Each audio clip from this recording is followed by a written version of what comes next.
So we're out here in my buddy's shop, and we are checking out some of his Ozark Trail knives that use something that approximates the Benchmade access lock now that the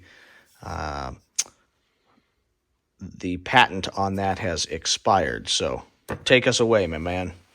Yeah, this was the first one that I saw, and I carry the Benchmade bug out, and I can get it and show you, but it's identical. I know it's not the same, but it's identical.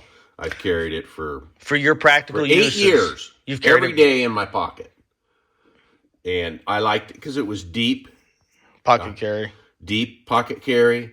I liked that it was thin and light. It's called the bug out for a reason, and it had a great blade that I enjoyed. This came out, I got it. I think it was $6.50. That blew my mind. Then this one came out for the kingly sum of $9. And I don't like a coated blade, so it came out with an uncoated blade. The other thing I noticed is that the handle, compared to a Benchmade bug out, has a little swell here, and I like that. Just a little swell.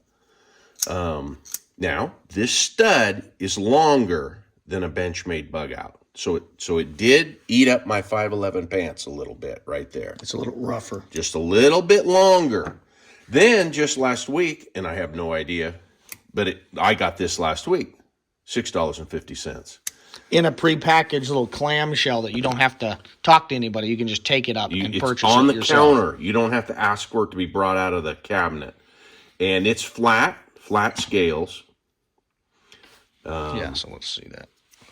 So let's compare that here. The other thing is... Show us how it's flatter. Yeah, it's flat. So the overall... The scales are flat.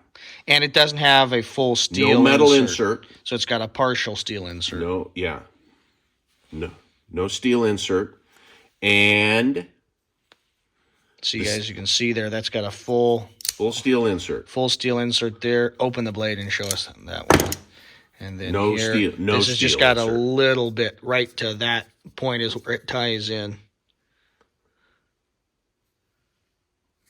Yeah, you can see it right there. The other thing I noticed right away was that the pocket clip is much stronger on this. This has been in my pocket. I wore it for 1 month. I took my Benchmade out of my pocket, and I wore this knife for 1 month in my pocket. This is a brand new one. It is well worn. Because I wear it in my back pocket. And this is the new one. And I've noticed right away that this clip is nowhere near as strong. I could just take this clip and just bend it right out. Yeah, you could probably do that with almost any of them. But for an affordable for a common man's EDC, you would say go with the black one. This one's much stronger. This one, not very strong. How do you feel about the difference between the black Ozark Trail and the orange Ozark Trail? You just have to like orange. Yeah. They're identical, but you have to like orange. Okay. And, of course, there is difference. You can see this hole is smaller than this hole. You like the uncoated blade. I like an uncoated blade. I believe it whittles easier. You can whittle on wood. It slides through wood better. Now, all knives, when they're brand new, work great and slide great. Like hatchets that are coated, they work great until that coating gets scratched. And once that coating gets scratched, if you use it to open boxes and whittle wood and do actual tasks, cut plastic in your garden, cut hoses, all the things we use a knife for, then that coating eventually gets scratched, and then this blade drags as you try to cut a garden hose to put a new fitting on. It's harder to push that through than this smooth. And you're thinking there in terms of hatchets, the Gerber. The Gerber hatchets. The Fischger. Fischger's. Yes. Okay, Fischger's X7 Once hatchet. that coating gets worn off that blade, I'm here to tell you it does not cut as quick. Yeah. Even if you sharpen it to a razor edge. So you just prefer uncoated knife blade? Yeah, I just like uncoated. I also like black. It just blends into your pants. When you wear it, it looks less...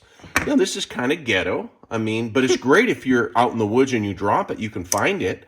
But, for me, the two things are, it's got the access lock. I have bought $1,000 worth of Benchmades, and I'm so glad to get one that's $6. It allows me to leave one in my backpack, in my car. I just leave it in the car. You steal it, I don't lock my windows, so nobody has to break my window to steal my $6 knife. Yeah. So These are just all practical functions. You've lived in the city, guess and what? you found that it's better to leave the car unlocked. Yeah. And I've given away 9 of these to grown men who know what the access lock is. Yeah, even the guys that have an entire, I don't know, Especially $2,000, guys- $3,000 worth of Benchmades are happy to get one of these. Especially Benchmade men. I give them this knife and I say, I know it's not Benchmade. Check it out, wear it for a month, see what you think. All right, guys, there's a little review on some of these Ozark Trail knives. I would love for you to leave a comment down below and let us know what some of your favorite Common Man EDC knives are. So there may be other brands that we don't know about, but there are 3 that have been in use here. Thanks very much for your views and your subscriptions. The goal of the Gear Tester YouTube channel is to produce quality video reviews on the topics of shooting, camping, and survival gear. If you like this video, please make sure to subscribe. And if you want to help other people see this video, leave a comment and make sure to hit the like button. This is the Gear Tester signing off.